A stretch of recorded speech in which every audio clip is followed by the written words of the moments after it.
I want to take a moment and I want to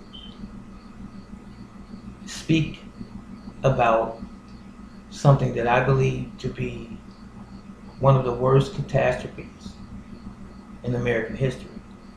There are many, and this is just one of those many catastrophes, atrocities, and that was the war on Iraq back in the early 2000s.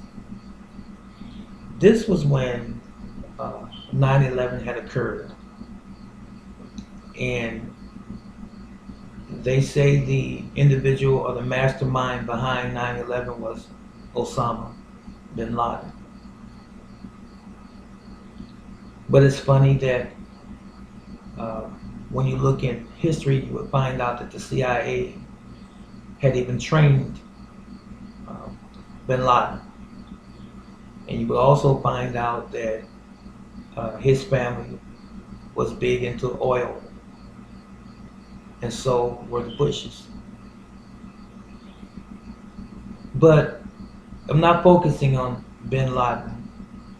I just wanted to use that as sort of the catalyst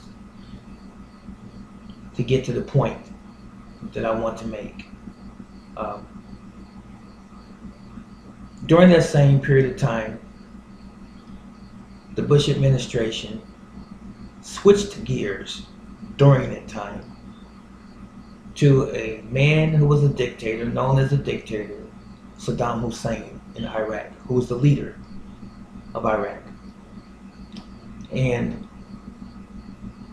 they claimed, Dick Cheney, and President Bush at the time, George W., that this man had weapons of mass destruction and that he was not complying with the UN rules. So they sent inspectors, and Colin Powell was the Secretary of Defense at the time. He told Bush himself that after they saw the pictures, the satellite pictures and so forth, they did not find any weapons of mass destruction. Now I want you to pay attention to the word that I say, weapons of mass destruction. Okay? So they didn't find any weapons of mass destruction. So Bush, regardless of the information or the intel that he got from Powell and the other inspectors, he decided to move into Iraq anyway. So he got together a small coalition of other nations, and I do mean small. The United States was the largest factor in that coalition of military force. And they set out to attack Iraq. Did you not know that there were no weapons of mass destruction? And did you not know also that Iraq did not and could not stand a chance against the military force? He couldn't. The United States knew this. So when Bush was questioned about the fact that there were no weapons of mass destruction, his response was, and this is not quoted verbatim, but this is the gist of what he said.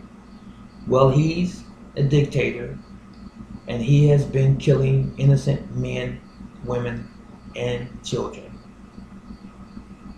So we have to shut him down. So let's stop for a moment. If that was his reason, why did he never go to North Korea and stop that dictator at the time? He had been a dictator For many, many years, the United States knew of him. What about dictators in Africa? They knew about those. They didn't go and shut them down and insert democracy. So it only stands to reason that there was a definitive purpose, there was an agenda for going into Iraq. And it wasn't about weapons of mass destruction. And it wasn't about Saddam Hussein being a dictator. It was about something else. But it gets even deeper. During 9/11, we lost in this country a little over 3,000 people in the Twin Towers. What an awful loss of life. Needless loss of life. But what you don't hear the media ever talking about, and you never heard them talk about it to any length, if they ever did, was the massive loss of life in Iraq during the Iraqi attack by America and its coalition. They bombed that place day and night for months. Did you not know? In contrast to the 3,000 plus people that lost their lives in 9/11, well over 100,000 innocent men, women, and children were killed by U.S. forces during that so-called campaign and attack on Iraq. Now, I told you a moment ago to think about the word weapons of mass destruction. The United States used weapons of mass destruction when they killed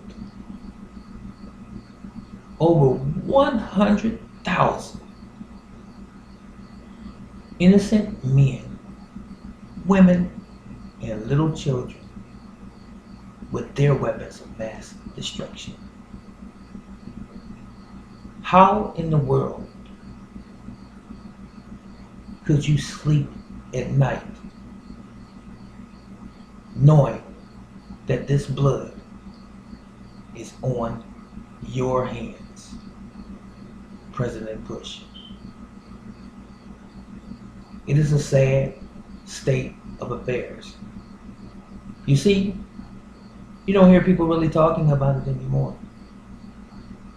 I just wanted to remind you of what happened.